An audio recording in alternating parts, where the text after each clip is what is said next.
Sandra? Hi, thank you, Joe, and thanks to the Montpelier Rotary Club for organizing this event.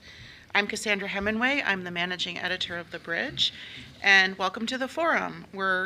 We've got our three mayoral candidates here, and we developed this forum to give them a chance to share their views and explain why they think they should be elected. This is not a debate, so they won't be questioning each other. Before introducing the candidates, I'll quickly review our format.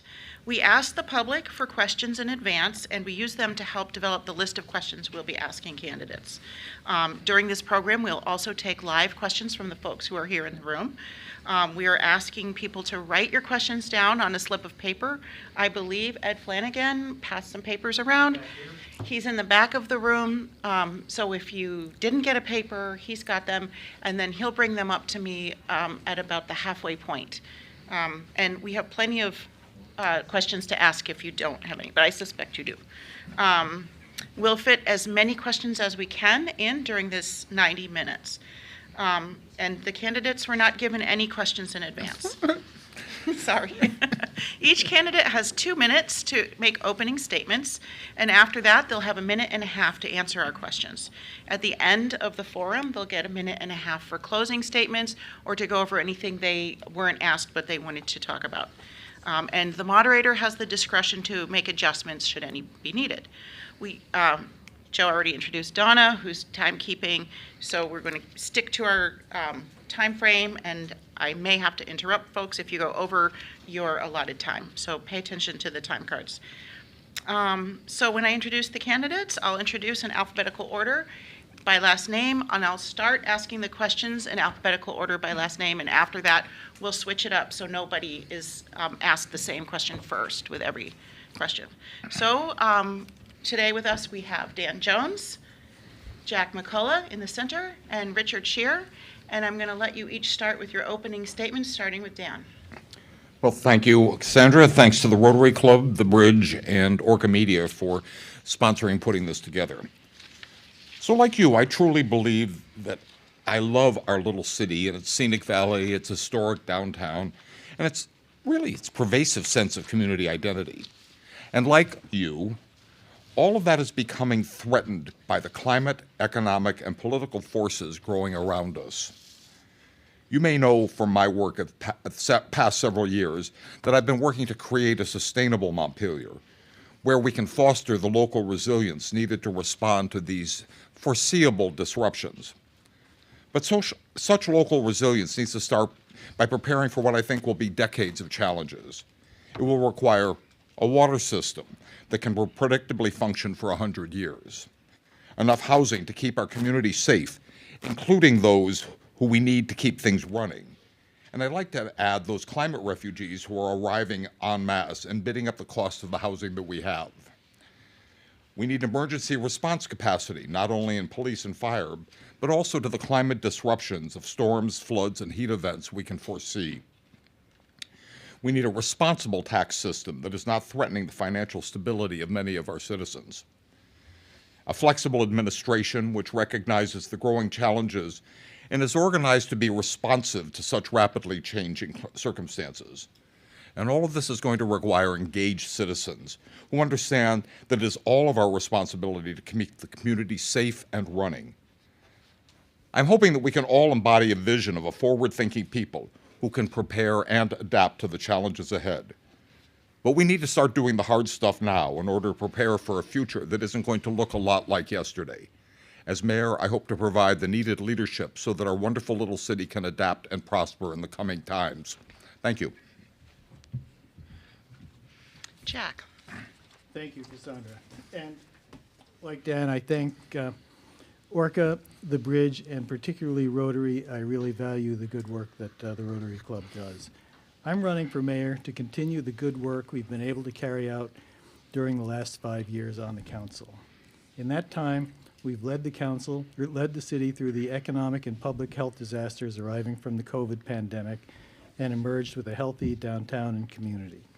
We carried out a top-to-bottom review of the police department, heard from a broad cross-section of our community, and codified our policies and practices, many of which were already in place, to ensure that our police operations will stay consistent with the values of our community. We've also started to emerge from the critical staff shortage on the police department so we can continue to meet our community's public safety needs. We've added services for our unhoused residents, including social workers and peer support workers attached to the police department, and expanded shelter resources. We've planned and constructed an award-winning upgrade to our water resource recovery facility that has brought us up to modern standards while creating energy savings and reducing population. We've completed the downtown master plan, which will reduce congestion by adding a traffic signal to Barry and Main Street intersection. And this year, we will also begin reconstructing East State Street from the pavement all the way down to the embedded infrastructure. With the support of our voters, we have acquired the former Elks Club property, and we are well on our way to through a public process to begin the planning. Beginning in December, with Mayor Watson's resignation, I led the council through a successful budgeting process, meeting the city's needs within budget parameters we established to control tax impacts. I know that to have an effective government, we must involve the public, mayor, council, and administration to work constructively and collaboratively to fully understand the issues. Thank you. Richard? Well, I'll be duplicate of them. I'll say thank you to Orca, thank you to the bridge, and especially to the Rotary, and thank you, Donna, for timekeeping. I'm going to be succinct, and I'm going to be to the point. There are problems in this city, and there are significant problems with our infrastructure, and that's what brought me into this, is the idea that it is not regular to have whack-a-mole water main breaks around town, where council will address them, send someone out to fix them, and then we have another. And basically, what I'm going to speak to, you have three distinctly different visions here, and I think they've been well articulated by Dan and Jack. My vision is better management. My vision is to grab problems that have been allowed to be neglected and tackle them head on before the next budget, so that what we're able to do is realistically appraise what is the total cost that we're facing, so that we can build a consensus about, an intelligent consensus on how to move forward together. Thank you. Okay, so starting in the, actually, no, we're going to start with Jack for this next question. And we're going to start right in with talking about the budget. On March 7th, citizens will be voting on a nearly $11.5 million budget for FY24. It raises property taxes by about 7.6%. So given the many priorities reflected in the budget, describe how you plan to control and prioritize spending. In the beginning of our budget process, I started out with one fundamental, or I guess two fundamental rules. One is that we would not ask to either the staff of the city government or the taxpayers to take on any new projects or initiatives that we had not already adopted, because I just think that people have taken on a lot, and it was not a time to add more initiatives. On the other hand, it was also clear to me that we had initiatives, we had projects that were well underway, that were high for the city priorities, and we needed to continue to work on them, to continue to address them. I didn't think it would be responsible to drop anything that we were doing at that time already. For years, we've worked on limiting our tax increases to the rate of inflation, and that's the goal we started out with. That's the goal I'm going to continue with. Inflation is a fact of life, and I think we need to responsibly carry out the operations of our government. We can't say no to inflation because we don't like it, and I do think we have an obligation to pay for the services that our residents value. Thank you. Richard? Okay, I'll take off on the last point from Jack, not because I dispute it, because I agree with it, actually. Inflation at 7.5% is not happening right now. It's much less than 7.5%, but we're projecting a budget not now. We're projecting a budget will start in July of this year, of 2023, and run from July through June. Inflation for July is projected by economists, particularly in the Philadelphia region, who do this thing, at 2.9%. There's a great deal of difference between 7.5% and 2.9%. Taking last year's inflation rate and calling that the inflation rate that will be present in July just isn't true. It's not sound business practice. And I will hopefully later on in this debate be able to Cassandra, this forum, I will be able to show you savings that can be taken out of this budget and redirected. Not given back to taxpayers, but redirected towards other priorities that I believe that most of us, if not all of us, believe are more pressing. Thank you. Dan? Thank you. I know Richard is trained as an economist, so I hate to dispute him, but CPI the Consumer Price Index is coming between 5 and 6% right now, and the projected inflation is actually closer to 7 to 9% this year. So the city's budget is within that same range. What I'm hearing around town is people are frustrated and angry at this because they do not feel their personal incomes are going up anywhere close to that kind of number. I think our budget is like a given right now. It's either yes or no next week on the things, so we don't actually have a chance to respond much other than turning it down, which citizens in Barry have done. But we do have the chance over the next year to say, what are our real priorities? And I believe that we need a capacity to start getting more of the citizens involved in that process, that we need a more vibrant discussion. We have to start looking at what are we actually putting into administration? How many administrators do we need in the city? How many of crucial people do we have in other areas? I don't think we've had that discussion. What projects do we need? Are we wasting money in places like the Elks Club where we could be putting it into things like preparing for real public safety emergencies? So it's my sense that we actually have to broaden the discussion, and we have to be serious over the next year on creating what will be a budget that more reflects the real economy and not the hoped-for economy. Thank you. Thank you. We may come back to parse this out a little bit more, but I want to move on to a big topic that comes up at almost every city council meeting, which is homelessness in central Vermont and also, throughout the state. At last count, there were 450 people who are houseless in central Vermont. There's ongoing controversies around town about folks who aren't housed related to panhandling, sanitation or lack of, the transit center incident where there was a stabbing just last week, and most recently, elevated numbers of police calls.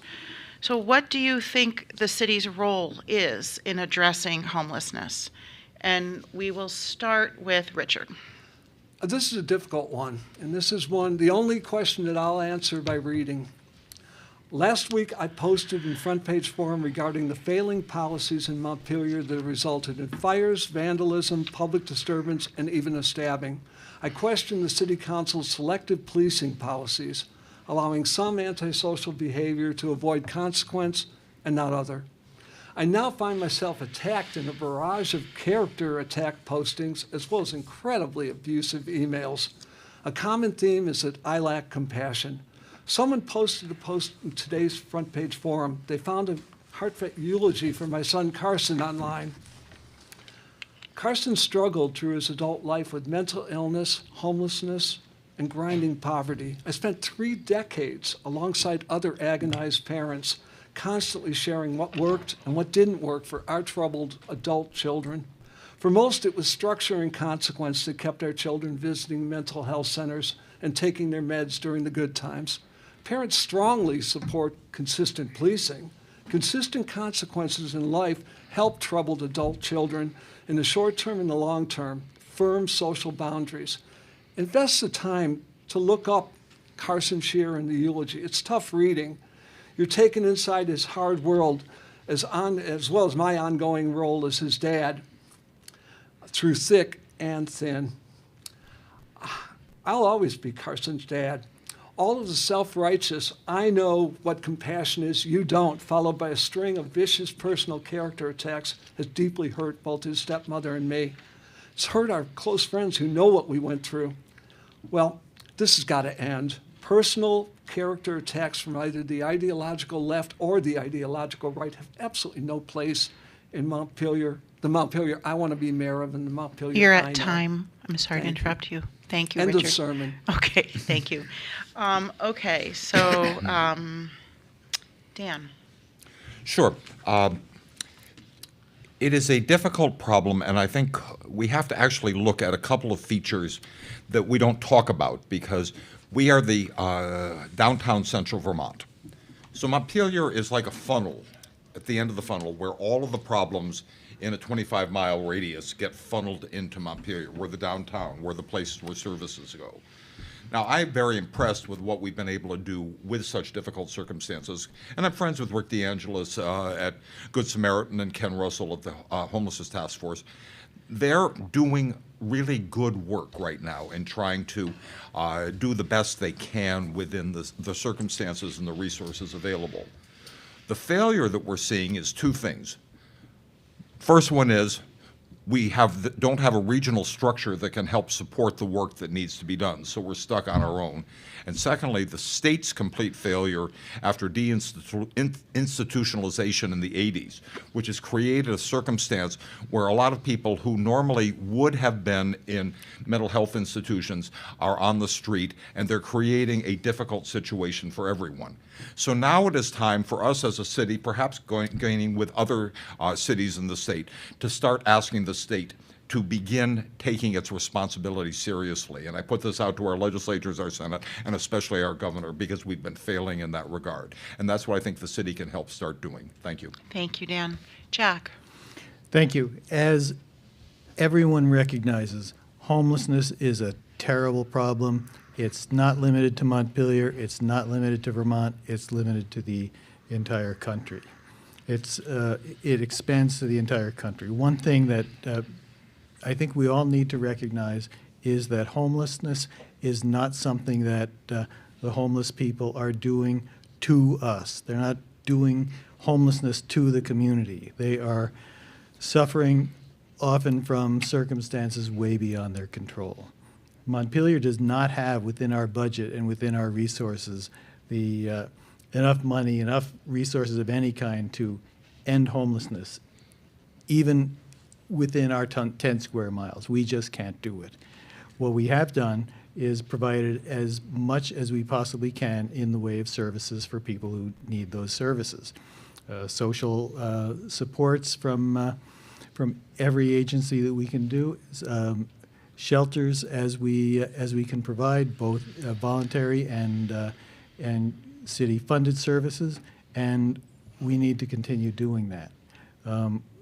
We will not ever be able to arrest our way out of homelessness in Montpelier, and the policies that we've adopted reflect that we need to provide the services that we can possibly provide. Thank you. Thank you, Jack. And a follow-up question related to homelessness. I want to talk about what happened at the transit center last week, and we know that it has been used as a warming space for the homeless this winter, as it was last year. It was staffed by Another Way in Good Samaritan Haven, and the Montpelier, simultaneously, the police department is saying it has been called to the transit center 175 times in the last year, with a large portion of the calls related to the warming shelter or the unhoused. Recently, there have been 2 arrests as the result of separate assaults. 2 different people, one was houseless, one was not. The question is, we know that organizations and churches in the community picked up the slack and have opened up while the transit center has been temporarily closed. Should the transit center open to the unhoused again as a warming center? And what, if anything else, should the city do to help those? Oh, we already talked about that, sorry. But let's just talk about specific to the warming center, and should they open up And we will start with Richard. That's a Dan. really Richard difficult again. question, and I certainly do not want to minimize the pain and suffering that Rick D'Angelo and his partner are going through. All my compassion to that family whatsoever. 175 times they've responded? Is that what you said? Can I get that correct? We don't know how many times they responded, police and fire, to that hovel that city council placed next to the art store. I mean, police were there repeatedly. The problem is that city council didn't respond in either way. 175 times the police are there, and city council didn't have a single hearing on this? I mean, where the entire community could participate and vent their concerns? That just seems incredulous to me. And it was the same thing with that thing that was next to the art store. The merchants were repeatedly stating concern. City council didn't respond. If I were mayor, it would at least make it on the agenda so that the community could sit and voice their concern to council, and we could try and sort it through. Those are my feelings. Thank you. Jack? Okay, thank you. First off, you mentioned the stabbing at the transit center. It's important to point out that the person who's accused of doing the stabbing is not one of the people who has been identified as someone living out in the street in Montpelier, not one of the people who's a client of one of the agencies that provide services. And I think it's important to say that this is not an attack caused by homelessness and criminality. I think that's important to keep in mind. During the years that we've been talking about the homelessness crisis, we have had many, many, many occasions when homeless services have been on the agenda at the city council. Not a single meeting, but many. And we've had many members of the public, although not my opponent, coming to address the council on those occasions. What's going to happen with the transit center really depends, as much as anything else, on the willingness and the ability of the agencies to resume services on that location. We can't do it without them. Thank you. Dan? I am afraid to actually take a position on this one, admittedly, because I think this is something I would like some guidance, like I said, from the homeless task force. I'd like some guidance from the people at Good Samaritan. And I would, again, like to see what other services and protection capacity the state can help with, because as I said before, I think we have been abandoned by the state and by our region and stuck working with a problem that's way beyond our limited resources to provide. Yes, Jack was right. This kid was from Marshfield, okay? We don't know why he was there, but, this was a gathering place. So we have to then be careful in reopening the transit center. And by the way, I do believe it should be reopened as a warming shelter because it gets cold. People are freezing. We have to figure out how to be able to help people stay warm. But we've got to do it in such a way that there's some level of protection and guarantee. What that is, like I said, I would like to go to the Homeless Task Force and ask what they think, how we could do this, how we could manage this, and other parties in the city, because I think this is one of those issues that is now coming to the fore that we have not been doing a good job of actually addressing or saying, well, okay, what are we going to do in the future here? So again, this is a community problem. The council has to be part of it, but so are other parts of the community. Thank you.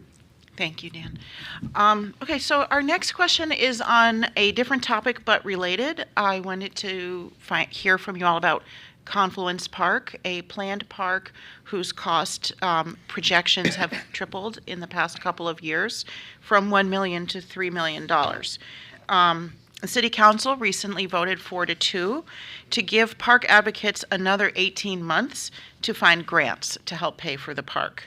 And just to fill in the gaps for listeners, this is also a place where folks who are experiencing homelessness gather. There was a shelter there at one time that was removed.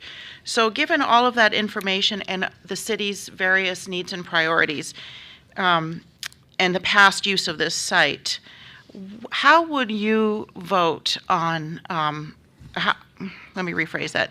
Can you just speak to your thoughts about building a confluence park in the space where it's currently planned? And we will start with Jack. Thank you. When the advocates for the Confluence Park first came to the city council, and I should point out that the planning for the Confluence Park goes back to something like 2002. But when the advocates came to the council, I thought it was an exciting prospect because it's in line with one of the city council's goals, which is to develop Montpelier as an outdoor recreation hub and have that be opportunity for economic development in the city. The voters supported an allocation, a bond of $600,000 for Confluence Park, and as we went way above $600,000, I heard from a lot of people who thought that there was just no way they were going to support $2 million or $3 million, and I completely agree. The reason that we had the discussion at a recent council meeting was because the supporters of Confluence Park recognize that nobody on the council is going to agree to spend $2 or $3 million of taxpayer money to do this. I can't tell you what we're going to do because we're talking about what might be a year to a year and a half from now, but we're going to be looking at what the prospects for funding are and what the all the rest of the circumstances in the community, including what our housing resources are for homeless people and what our recreation needs are. We're not going ahead the way it is now. Thank you. Dan. This is a painful subject for me because when I organized 6 years ago the Sustainable Montpelier Design Competition, a number of the best loved entries all had some use of our riverfront more than parking lots and steep faces. I believe a really dynamic city would be able to make use of its riverfront. But that was before the realities of what's happening in the economy began to crash in on us. And so we're now in a situation where the costs of this project have escalated beyond what we can afford. Like I said before, I think we have some real issues that have to be done in terms of what our planning is, what we're going to prepare for, et cetera. And I think the Confluence Park, as much as I would love to see some recreational development along a river, really love to see it, I don't think it's in the cards in our near future because we have other choices that we have to make in terms of our planning and recreation dollars that do not include what is becoming a impossibly expensive project, and we don't have the money to support it. Thank you. Thank you. Richard. Well, I'm not going to be unambiguous about this. This is the capital budget we're talking about. It's not the operating budget. These funds wouldn't be going over to help the homeless, not out of the capital budget. These funds go to paying for sidewalks in our communities and for bridge repair. No, I am not going to put off sidewalks and bridge repair and other capital projects that are needed in neighborhoods for Confluence Park. I didn't support it. I didn't vote for it at the time, and I don't support it now. But keep in mind, you use the word, how would you vote? The mayor doesn't have a vote unless council is tied 3-3, but were council tied 3-3, my vote would be against it. I just do not see why we would do that. I mean, we're going to talk later about pushing off infrastructure under the ground. This is the equivalent of pushing off infrastructure under the ground when you're pushing off sidewalks. Thank you. All of you at various times have pointed to housing as a pressing issue in our city, lack of it and lack of affordable housing. How will you use your position as mayor to address the growing housing crisis? And we'll start with Dan. Oh, boy. I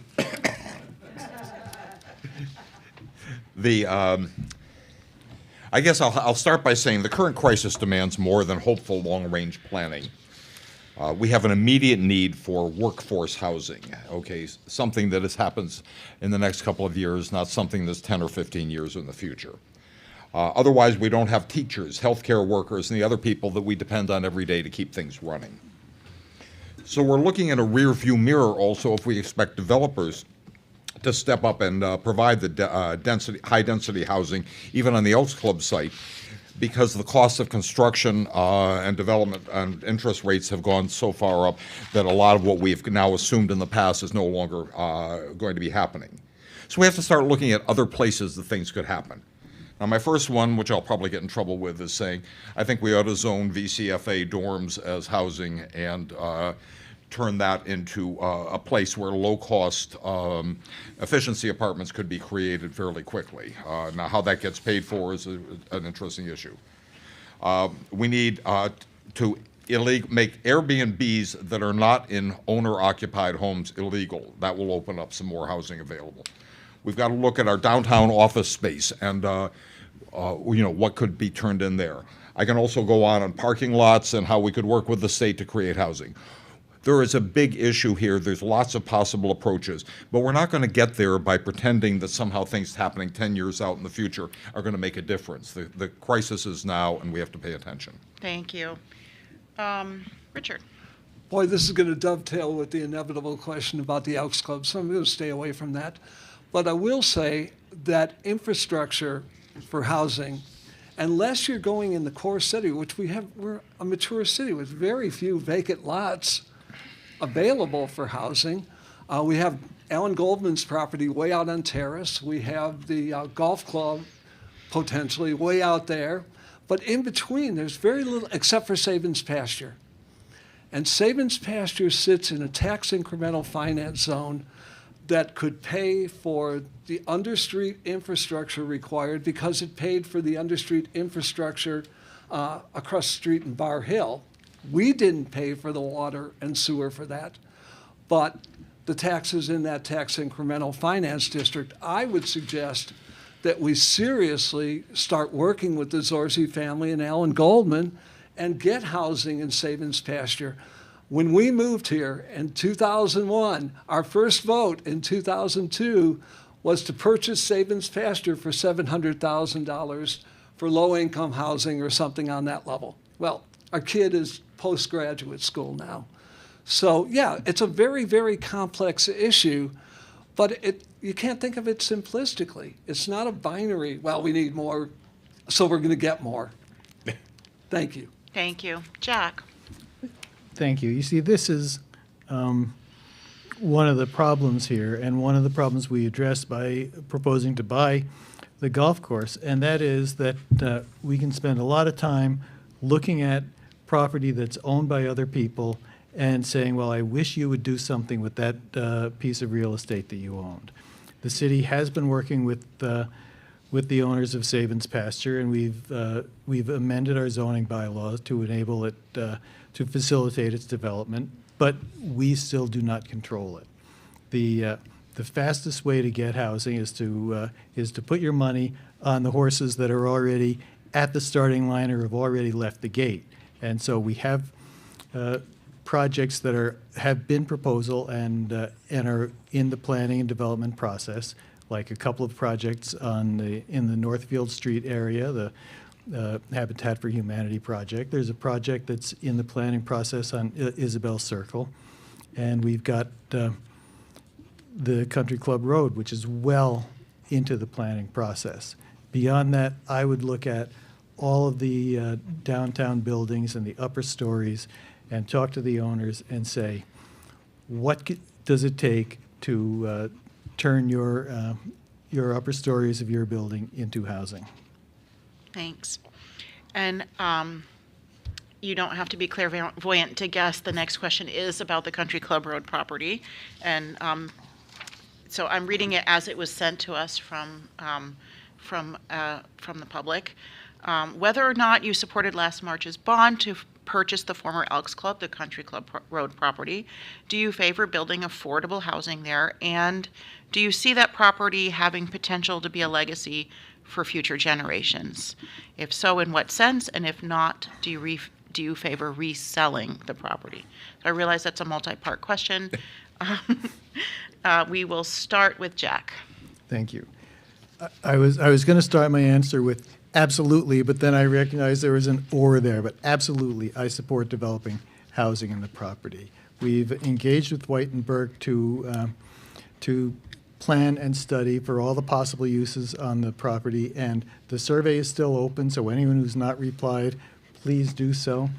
I think we need a substantial amount of housing every place we can put it in Montpelier for all income levels and all types of housing, single-family housing, condominiums or other cluster-type housing, and rental housing. We need that all there. And I think that my number one priority for the use of that property is to put housing there. I recognize we also have enough room to put a new recreation center there, although we're not there yet to make that happen. And there's plenty of open space that adjacent to conserved space that we will be able to conserve. I think this is absolutely a legacy, and I think if we do not proceed with the proposed development of that property, that 50 years or 100 years from now, the residents of Montpelier will be cursing us for our short-sightedness in not doing it. Thank you. Dan? I was not a supporter of the Elks Club purchase. I am not now. I think it was not part of the master plan. I thought there was no planning attached to it.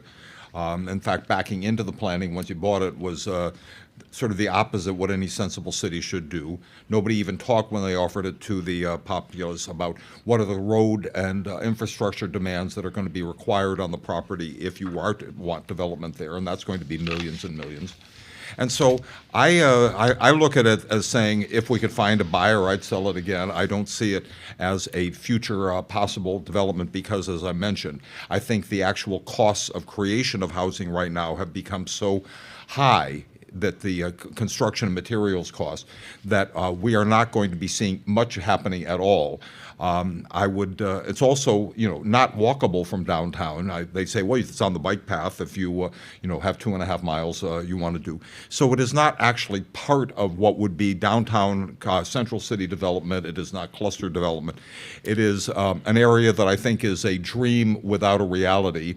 And like the Taylor Street units, which took 20 years for free property to be developed by Down Street because no commercial developer wanted to touch it. I think we're in a position where we have to really take a hard look at the property and figure out what we want to do that would actually save the citizens some money. Thank you. Thank you, Dan. I lost track of. Richard. I'm Richard. Don't There's skip one other. me, Who is it? please. Okay. Okay, there were two things in that caught my ear, and one was affordable, and one was legacy. Let me stop with affordable to who? Is it affordable to the city taxpayers and to water and sewer users to be constructing a whole new set of water and sewer under that will be borne by people who are going to be paying at the same time for the remediation of the mess that's in core Montpelier right now? Is that affordable? But let's take it to a different affordability. Yeah, all of you who are sitting in the room and all of you who are watching who are homeowners have a reappraisal coming. And when you see the reappraisal, you're going to be amazed at what the level of housing goes for here. Yeah, it will be affordable. It might be 10 or 15%, 20% below appraised value. You're talking over $300,000. These are going to go at market rates. Or you're talking about there's state funds available to help with subsidy, but every community is chasing those same state funds. I hate to say it, we need to make sure that this project, first of all, is feasible. Can we provide city services to this? Can we afford the streets, the sewers underneath? Are we dueling with repair of existing sewers? We don't want our legacy to be continuing a busted sewer system for this. Thank and you. water system. Thank you, Richard. Okay, well, let's talk about the water system. Should the city spend more in the future than it has been on replacing water main pipes and street repairs. And we'll start with Richard. One more is the verb. So we're asking if the city should increase Should. the annual spending on water mains and I street thought you said repairs. should. It's I'm not asking should. yeah. Does the city have to? I think is a proper way of putting it. The city has put this off for years, has neglected routine repairs, and the result of this is whack-a-mole, our water mains busting around town. It wasn't planned. It's not in our plans to have the water main bust in front of TD North Bank, bust behind Positive Pie, bust on Langdon Street, bust on College Street within a 2 or 3 week period. The water mains are telling us something, and they're telling us you can't simply do spot repairs. There's a day of reckoning that we have to come to. And that's what my entire campaign is based on, is realistically bringing that day of reckoning so that we understand intelligently what's in front of us. We can't continue infrastructure denial. It's not a choice of should or could. It's a choice of have to. Thank you. Dan? Okay, look, you cannot have a sustainable city without predictably clean water, okay, and that's threatened. A quarter century of deferred maintenance, as they call it, has led to an increasingly fragile infrastructure. As Richard says, we're playing whack-a-mole, and we've got to demand better. Now, I entered the race because my fear that Montpelier is not addressing the water crisis with any urgency. You know, and I've told, well, we have a 50-year plan for doing this. Yeah, right. Okay, that's another exercise in kicking the can down the road and leaving the next generation to deal with it. I've actually reviewed that plan. Okay, it's an $83 million plan, and it actually does a little more than emergency repairs until 2040, when then it will kick into something more resilient. By that time, most of us will be gone, and the whole system will just continue to deteriorate. The supposed plan has no actual priorities of locations because, as Richard noticed, we don't actually know where the pipes are. Okay, so now the state is telling us we have to fix a whole other dynamic, which is the pressure in the system, because it's running at 200 pounds per square inch while designed to operate at 90. Now, Montpelier has promised the state a remediation plan by May 1st, and I really will be looking forward to seeing what that says. But the pipes keep bursting. We're already spending over $1.3 million in yearly costs just for the repairs. It's time to have a complete picture of what's going on with our water system, and we need a plan, not a 50-year fantasy. Thank you. Jack? Thank you. The answer is yes, we should spend more money in the future, and we will spend more money in the future.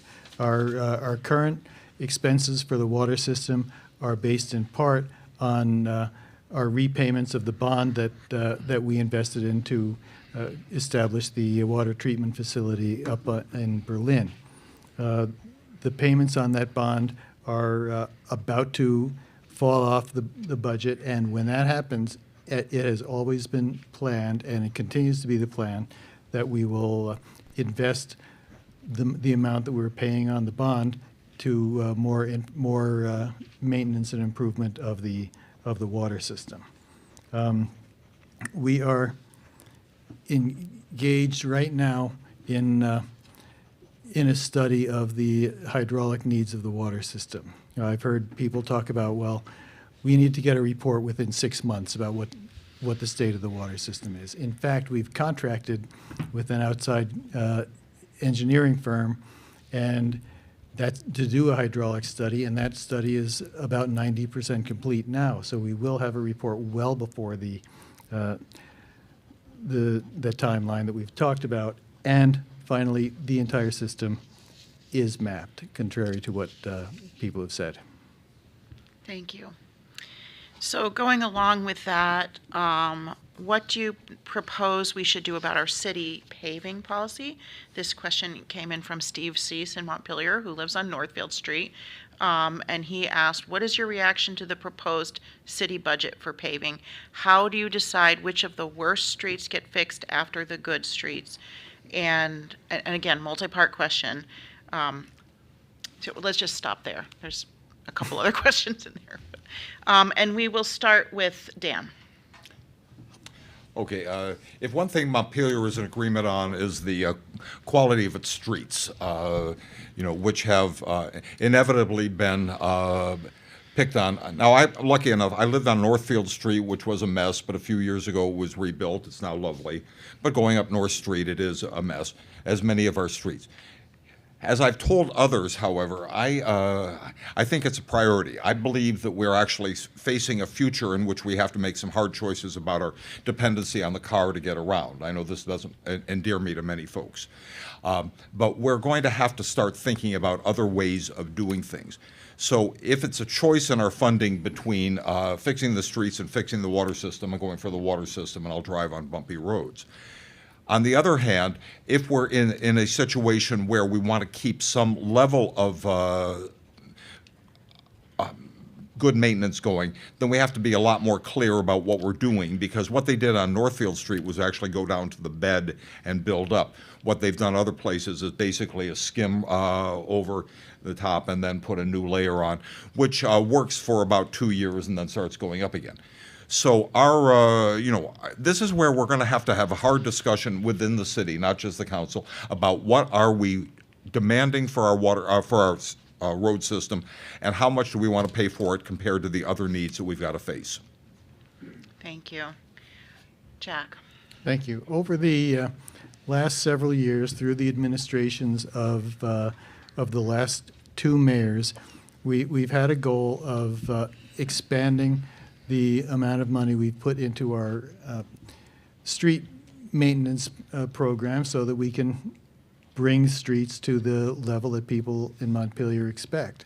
And doing that, we have been quite successful. As Dan said, we completely rebuilt Northfield Street, which has not only provided a good driving surface, but also has provided upgraded and stable and secure water and sewer systems underneath.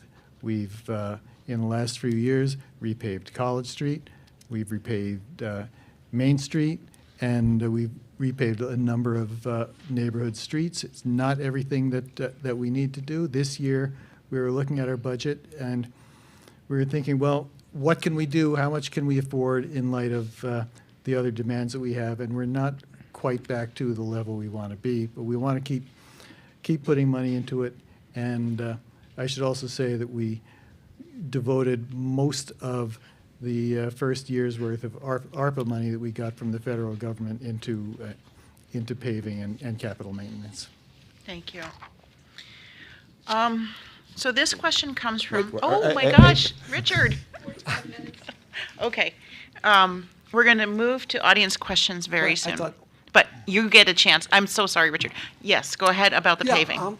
My wife and I have actually addressed the question of North Street paving. We stopped driving to Mary Hooper's house.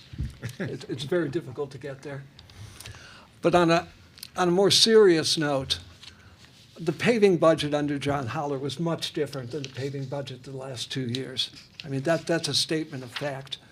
John Holler's council was working towards a constant replacement policy that was displaced. And I'll make one more elaboration on Jack to help him. The ARPA money on East State Street is also going fundamentally for sewer and water as well when that project happens. It's not simply street paving. It's a lot more elaborate than that.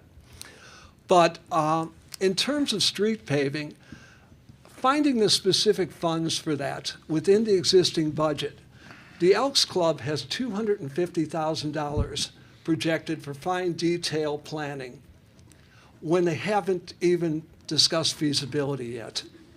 If you were to take feasibility and study it, it would cost about $25,000. I propose that $225,000 be taken from the elaborate planning that could be done later if it's feasible, and put it straight into street funding this year, paving funding this summer. That is, when Jack talked about budget priorities, that was a budget priority rather than the street paving, was advanced planning on the Elks Club. Thank you. So I have one more question, and then we're going to take some questions from the audience. And just a reminder for folks in the room, if you haven't yet written down a question, you can hand it to Ed Flanagan. Ed, can you? he's in the back, and then he'll bring those up to me. So and then I have, then we'll start asking what folks in the room want to know. So the last question on my list for now, all three of you running for mayor this year are in the same demographic, older white men.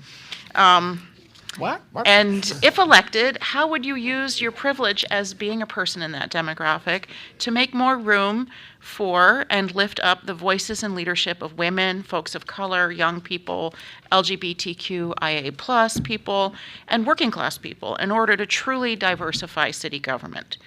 And we'll start with Jack for this one. Thank you. That's a good point. When I came on the council, I think that Donna Bate and I were the only members of the council who were not in our 30s, and there's been a bit of a change since then. I support bringing more people into city government. I've supported the younger members of council who've run and have made great contributions on the council. Ashley Hill, who was here before me, and Lauren Hurl, who I sat beside for many years until I moved to the middle chair. We're going to continue to do that. We've done a number of things already to address this. We have created the Social and Economic Justice Advisory Committee, and that has done great work to address people feeling left out of their city government. We have adopted a policy to pay people stipends for serving on city committees, because we recognize there are sometimes financial barriers to serving on committees. And finally, one thing that I would like to do is, we always have vacancies on committees. What I'd like to do is have like a city committee fair where all the city committees, and we would reach out to the major employers to say, we want people to come and serve on our committees. Thank you. Richard? Well, I can't see bringing more people into the city government when our population is stable right now, if that's what they were talking about. We don't need more city employees. But in terms of our city and making sure that everybody feels that they have their say, no matter who they are, actually, that comes down to city council, and that comes down to how city council communicates with people. And with all due deference to Donna, that comes down to the 2-minute rule, which I think that when you've heard a presentation from one of the subcommittees and you step up to speak and you have 2 minutes and council people are told not to respond to you, that simply has a chilling effect in terms of your feeling that the city government is open to you. I've also felt like, again, in communications, a city council meeting happens and the minutes the results aren't even published online by the next Friday. There's a communications breakdown between the city council and the rest of us. And I feel like, as mayor, it's one of my few duties. I break the vote, I break the tie, I show up at meetings representing the city, and I am the person who establishes the protocol that opens up city council meetings to everyone. And I intend to do that if I'm elected mayor. Thank you. And before we go to Dan, I just want to give Jack just about 30 seconds to respond, just because I thought I heard you say you were looking for a fair for city committees. Absolutely. We're not talking, this isn't new employees. This is making sure that all the members of the public get to participate in all the committees, that often what they discuss on committees winds up coming before the council as policy questions. And so we need to hear from everybody. Okay, Thank you. and those are volunteer committees? Yes. Okay. Dan? All right, I could tell you, just preparing for these debates, okay, there's just a whole lot of stuff you need to know in order to be responsive. It's a constant learning curve. Now, if you're a young family, okay, and you have to worry about the kids, the budget, everything, being able to take the time for doing a city job, like being on the council or being mayor, is a lot of commitment. So yes, it tends to, not always, but it tends to flow up to us old folks who have that extra time. also we have that commitment because we have not been building a system that engages people to be involved. You know, I agree with Richard on the 2-minute rule. I think that's a problem. But I also think we need other mechanisms that are going to engage our people in discussions of the key issues. And I have some ideas on that that would say, I'd like to see expanded, we'll call them town halls, where both the mayor and the council would be able to listen to people on critical issues and over enough period of time that they can be brought in and actually have an impact on what's being thought. I'd like to see us being able to look at the ways of recruiting young people, and unfortunately, I think the city committees are not working the way they should, and I think we need to rethink them so that they're more conversant with the challenges the city's going to face. And I'll leave it at that for now. Thank you. Okay, it's now time to see if we have any questions from our audience who's here in the room. Yes, okay. Thank you. All right, and this doesn't have to be the end, folks. If anything else crops up, just hand your question to Ed. Okay. How will you make Montpelier more affordable? Property taxes specifically and rent. That's what's written down here. So let me look at my chart here. We're going to start with Richard for this question. I don't believe that rent control is going to work here. If it doesn't work in other cities, I don't think it will work here. In terms of rent, there's very little that the city can actually do, except for perhaps work in our planning committee to make it possible for more rental side units and things like that. On the margin, we can increase the number of existing structures that have side rental units on the margin. But unless you're able to really flood with brand new apartment housing, the market rate is going to be the market rate. I mean, these things are under tremendous demand. When an apartment opens, it closes very quickly. I don't want to overstate what government can do on this. In terms of property taxes and the like, I fully agree that new projects need to be stopped, but projects that don't have feasibility, that are already in the pipeline, we need to take a serious look at those. And I'll name names, like the Elks Club and like Confluence Park.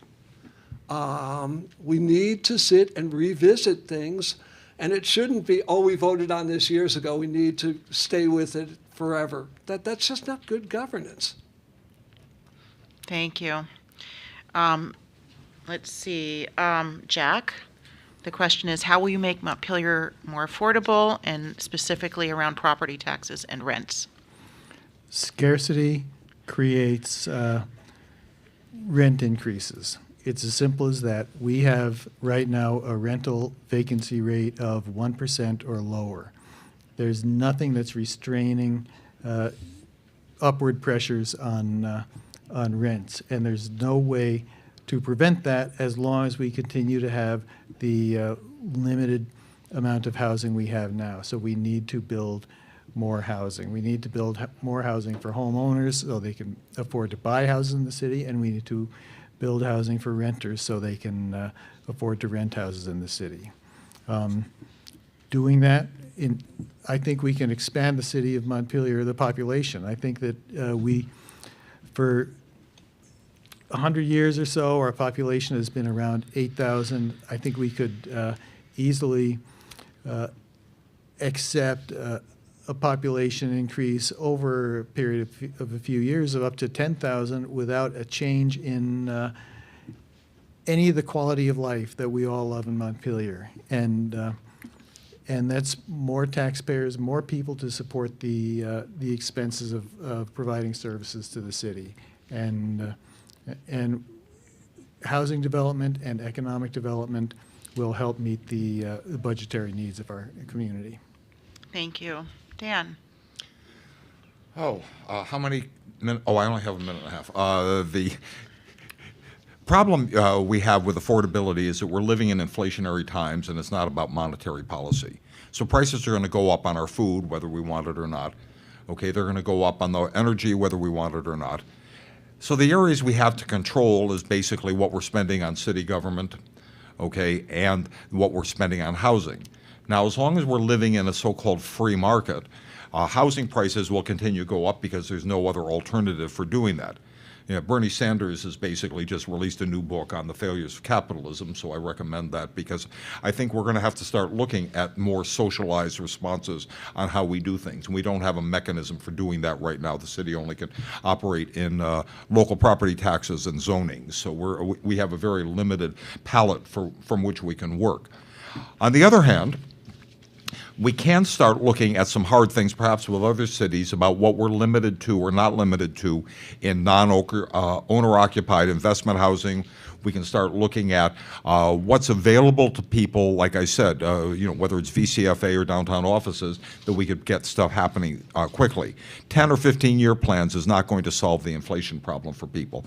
So we have to start looking also at what is the city expenses? How many administrators do we really need? How many other special projects do we need in order to keep the city functioning at the level we all want to have it happening at? So this is a big problem. It's one that's not going to go away, and it's going to require constant communication within the city to talk about this. Thank you. Thank you, Dan. Okay, this person asked two. I'm going to start with one, and if we have time, we'll come back to the second one.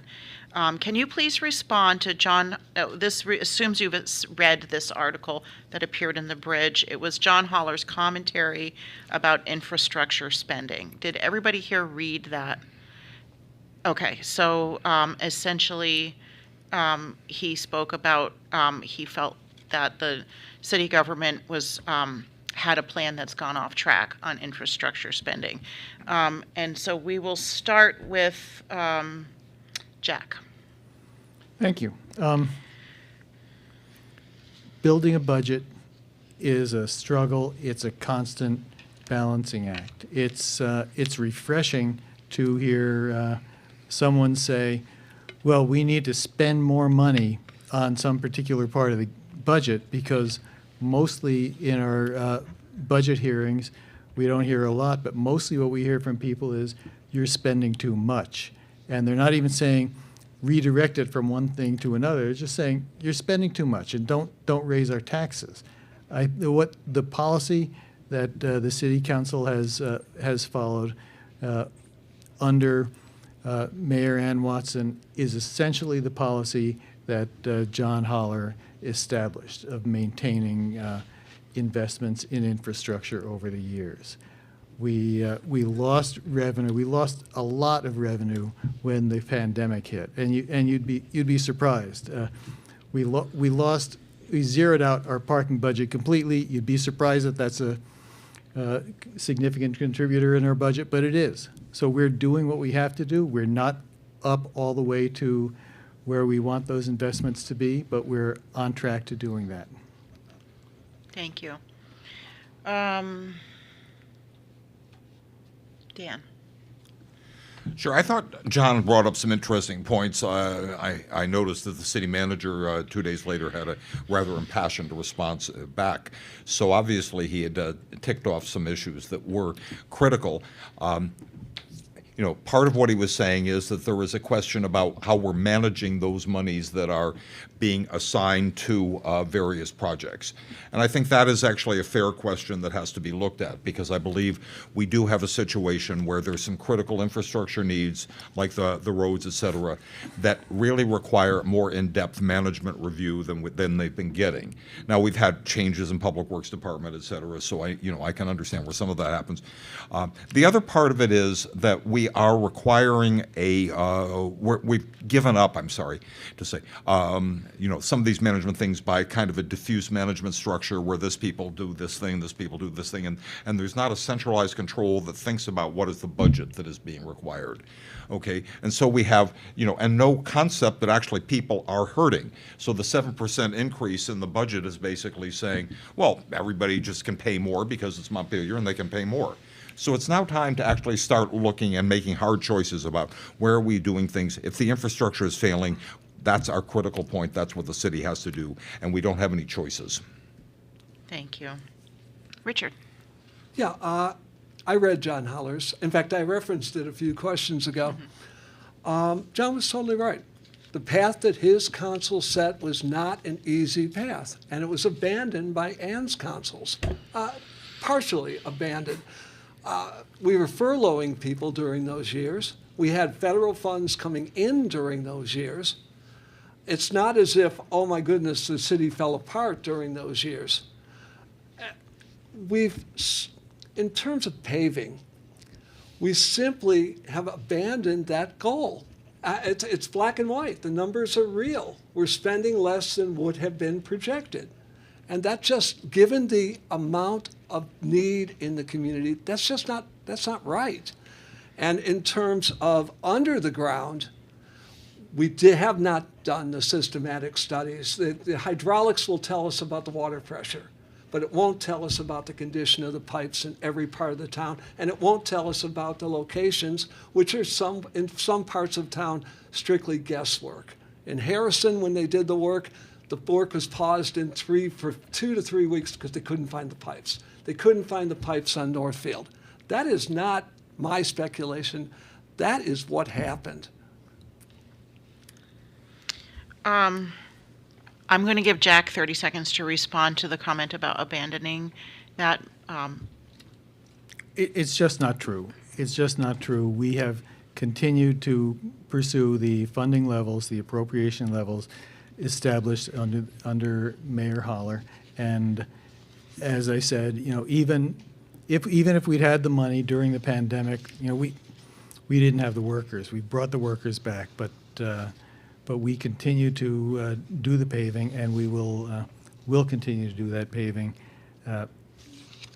in the future. I'm hoping that in the next year and the year after that, we'll be able to get back up to the appropriate budget levels we need. Okay, thank you. Okay, we have a great question here. They've all been good questions. This one is a totally different tack. Why would you want to live in a city where you were the mayor? So we'll start with Dan for this one. Sure. Well, because I'm the mayor. It's got to be great. The fact is, I think you want to live in a city where I'm the mayor because it's a city that's now going to look forward rather than in the past. It is now going to be understanding that there are going to be challenges coming down the line, and the city is going to be mobilized to meet those challenges. Rather than assuming that tomorrow is going to look like yesterday, we're going to take a hard look at our future and figure out how to manage that challenging future in such a way that we're going to be safe, humane, and comfortable herein. Okay, this is not easy stuff. It's hard stuff because we don't know what's coming down the line, but we have seen enough, whether it's bare ground unfrozen in February that says, oh, climate change, I guess, is here. Okay, whether it is, the number of workers who cannot find housing in town that says, oh my, we have a problem, that we actually have to start talking about real problems and stop talking about pretend solutions. And that's going to mean that a city with me as mayor is going to actually start paying attention to that and paying attention to how do we engage the entire citizenry in the problem solving of the town, not just leaving everything to the city council because that's unfair in a small town like this. Thank you. Thank you. Let's see. Richard. I have an advantage that others don't have. My wife owns a pet shop. And basically, she sees people from out of town each and every day and talks to them. And she knows why they came here, what they love about Montpelier, what brings them here, what is the Montpelier that they think we are. And they think we're a pretty darn cool place, besides being the only capital without a McDonald's. I mean, basically, they see a community as we don't see ourselves. And she brings that home to me every night. That's what I would like to see Montpelier be. I'd like to see us be what they think we are and what we could be. This is not the Montpelier when we moved here 20 years ago, and things change. But that wasn't the Montpelier they think we are either. The Montpelier they think we are is a friendly place, more friendly than others, where people care about each other and where the streets are good. Basically it's a great place to be. Of course, they're not here after 9 o'clock at night or 7 o'clock and looking for something to do, but that's a wholly different question for another 90 seconds. Thank you. Jack. Well, that's an interesting question. I was doing some calling some voters on the phone just yesterday, and I talked to someone who's a young woman who hasn't been here. Well, I guess she's been here all her life, but quite young, less than I've lived here. We'll put it that way, and she said that she thinks that Montpelier is not the way it was that she remembered, that it used to be more like a family. And I said, I think you're right. I think that what we see when we have a family is a group of people who help each other out, who take care of each other. And I think that that's what we want to see in our city. And part of what involves in that is doing the planning to address the issues that we're faced with. And as we confront who's going to be the mayor of Montpelier, one of the things we consider is who's the one who's actually been doing the work, who actually knows how city government works, and who has been doing the planning for our needs now and in the future. And that's why people would like to have me be, and myself included, be the mayor of the city. Thank you. Okay, switching gears, this person asks, are there big problems with our current city manager, city council form of municipal government? And let me consult the magic chart. We're going to start with Jack. We've always got a challenge of figuring out how we're going to provide services in a city, given the fact that we're a city of 8,000 that grows by 20,000 during the day, or it did before the pandemic, but it still grows significantly during the day. So we have a substantial need for services beyond what you would think for a city of our size. In my view, the most effective way and most efficient way to do it is to have a professional city manager and professional department heads and professional city employees who know what they're doing, who know from top to bottom the operations of each one of the city departments and can provide those services. What the city manager does is sit down with the city council, listens to the priorities established by the city council every year, and we do work on developing our priorities every year. And then the city manager takes his lead from the city council and does what we tell him to do, applies the priorities for the city. And I think that's been a very effective way for the city to operate during the 40 years that I've been here. Thank you. Dan. Unfortunately, our weak mayor, strong manager system leaves a real problem as far as the capacity for either the mayor or the council actually to do things, because both are so dependent on the managers feeding them information, creating the decision system. We are I think the state in general, okay, and this has to do not just with Montpelier. The only town that has two towns that have strong mayor seems to be Rutland and Burlington. So we've got to then start looking at, okay, what is the actual role for the mayor? Is it just to sit and preside at meetings, follow Robert's Rules of Order, and hear when something has to come on the agenda? Or is it something where the mayor has to and the city council have to be more an appropriate part of the actual decision making? I've been watching now for the time I've been here, and the city manager basically gives a set of decisions to the council the Friday before the meeting, has a meeting with each city councilor before each meeting, and basically lays out the agenda of what needs to be done. And it's up to the city council then to sort of rubber stamp what's being asked for. I think there needs to be other ways of the citizen engagement and the creation of power within the city, so that there's a wider variety of inputs than just the manager's management of what the agenda is. Thank you. Richard. Well, this is going to be one of the rare cases where I agree with Jack. I agree with Dan. I think those are perfectly valid, particularly Jack's description of the current system. But the current system depends on oversight. And it depends on meaningful oversight of the city manager and the departments.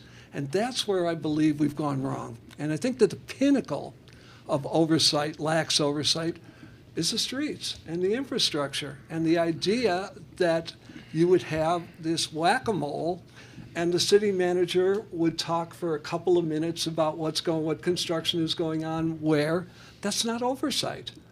When we had the discussions with the state over the water pressure, Ann went in to talk to Bill, as he should have. There were no minutes of those meetings. There's no emails back and forth. Bill addressed the council afterwards in a very extensive discussion after the fact. That's not meaningful council oversight. The strong city manager works when there's oversight, when there's strong oversight, and that is the element I think has been missing.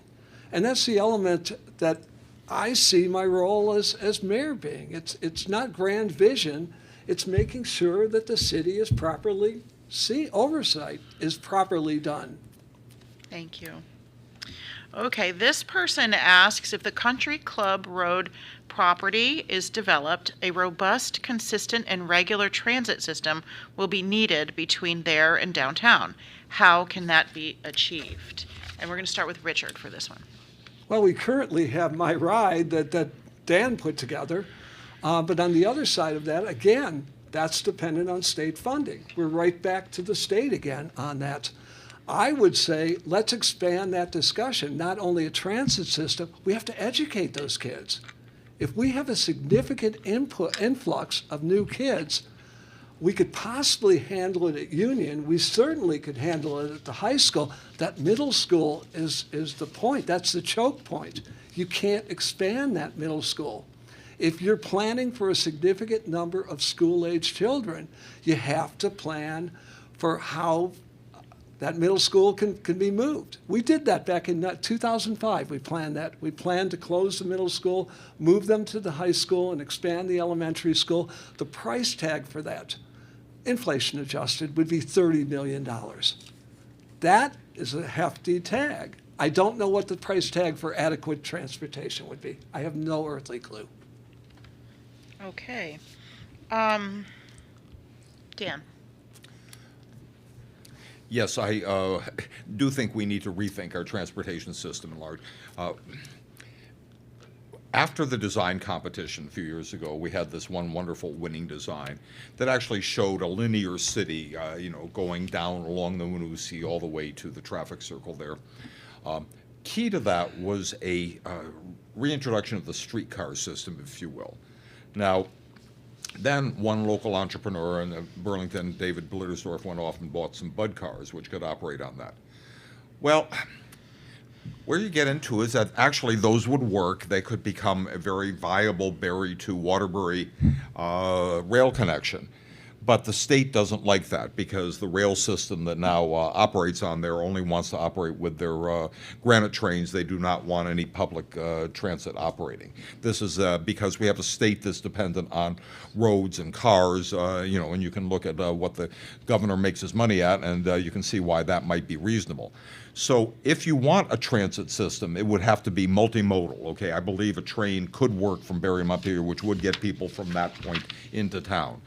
I then believe we need My Ride, which would be a vast expansion of the 3 port buses that we've got now, and have something that would be much more, with many smaller units that would actually operate much more efficiently. But that's a whole question that requires state input, and we're not allowed to do that right now. Thank you. Jack? Public transit is essential.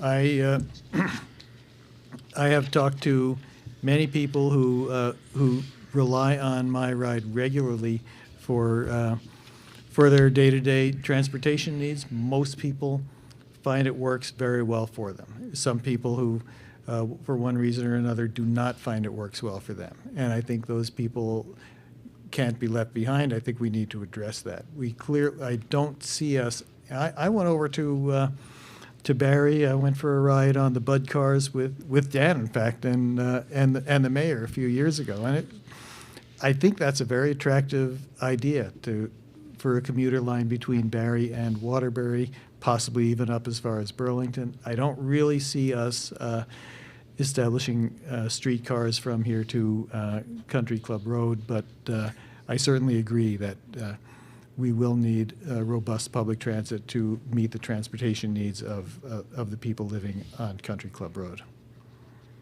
And I'm going to follow that question up. We have one more audience question, but I just want to get to this one that was sent in by Rebecca, and because it's related to transportation. She asks, will you push, as mayor, will you push Green Mountain Transit to reestablish the Hospital Hill bus route? We need a regular, dependable bus route from downtown to the hospital, the Berlin Mall, Shaw's, and back to downtown. And then the question goes on, my ride may work for folks who don't live on a regular bus route, but it is not reliable enough to get people where they need to go on time. So that was a comment, but also a question. Will you be pushing for that regular bus route to Hospital Hill and around? And, oh my gosh, I don't know about, my magic solution is a little muddled, so we'll start with Dan and we'll go around. Maybe.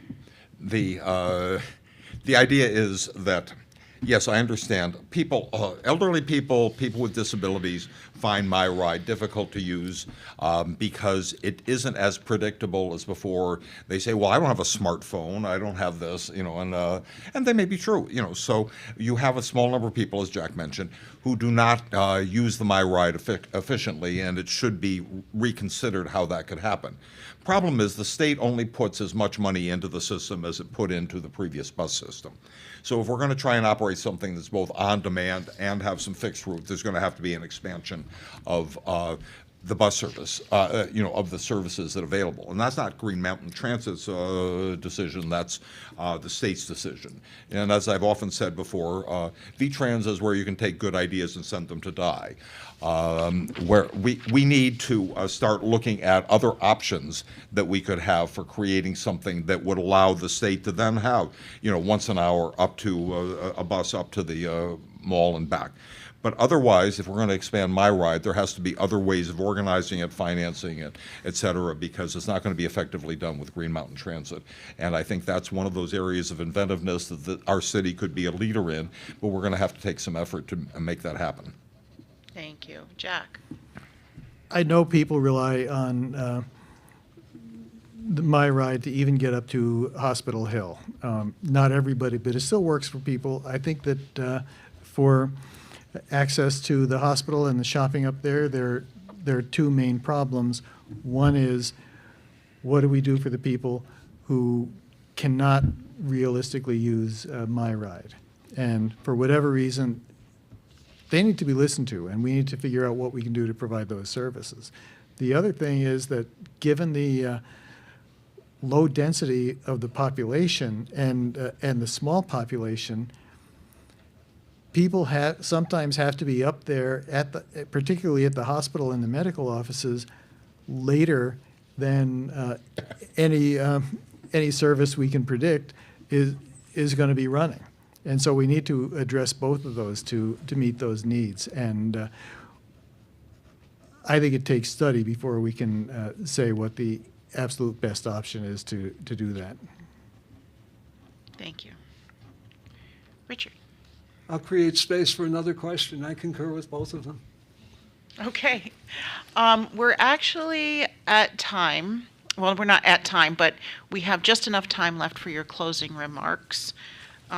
So I think we'll do the closing remarks in the opposite order that we did the opening remarks. So we'll start with Richard. You say, Richard, are these 2 minutes or 90? These are 90. Okay, just want to make sure. I want to open by saying that it's been my absolute pleasure to be in the same platform with Dan, with Jack, people I've known for a long, long time, very thoughtful people. And a vote for Jack or a vote for Dan is a perfectly valid vote. I think that I'm running for a reason. You can listen, after you've listened to this, you know that there are three distinctly different paths. You can stay the course, you can go into comprehensive visionary planning, but what I'm saying is the problems are pressing and the solutions need to be coming very quickly, particularly in the infrastructure. We simply cannot go at the pace that we've gone at. We can't do paving at the budget that we have for this summer. we need to find extra funds. It's very clear. It's clear to everyone that what we're doing isn't working, and staying the course just doesn't seem prudent. So you're stuck with two paths. Either you're stuck with a long-term vision path, or you're stuck with the path of let's address the most pressing problems immediately. And when we do that, there's going to be a lot of hard discussion. I can promise that, and I can promise that your water bills are going to spike. We've just put it off far too long. That's the truth. And I think that kind of truth and facing truth is something that Montpelier will benefit from in the long run as well as in the short run. Thank you. Jack? Thank you.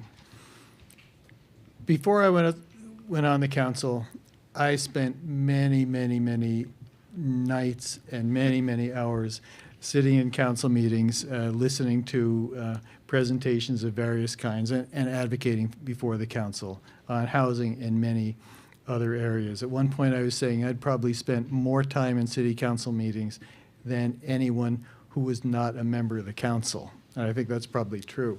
But even at that, what I found when I got on the council was there's so much that I did not know. And it really was a learning process to get on the council to see what we're faced with in issue after issue after issue, and how we would address those issues, how we would do something as simple as allocating the time that we could spend on each of the items on the agenda, and how we can have a mayor how we can establish a collegial atmosphere so that people on the council can work with the mayor, with the city manager as a team to get the work done of the city and not descend into bickering or unproductive discussion. Because of my years of experience on the council, I think I'm uniquely qualified to lead the city to complete the projects we're already working on and to meet the challenges that face us in the future. And I hope you will all vote for me on March 7th. Thank you. Dan? Okay, well, like Richard, I'd like to offer my compliments to my fellow candidates here who are willing to give up their time and provide their service so that Montpelier can be honorably governed. But I believe this is a crucial moment for our city, where old assumptions on the ways of doing things is not sufficient to the challenges that are coming our way. And this approach is really hard to state in a state that is famous for, well, shall we say, not embracing change. But the changes are coming whether we want them or not. Up until now, most of us in Montpelier have not demanded a robust response to growing challenges, well, because we're comfortable, and tend to assume that our tomorrows are going to look much like yesterday. However, this winter reminds us that climate change is real and here. Inflation will continue to fray our downtown merchants and our personal economics. Our infrastructure is much more fragile than we wanted to admit. And our assumptions of continued economic growth prevents us from seeing how grand plans for parks and developments are assuming a tax base that may start shrinking. So the list of challenges just keeps growing.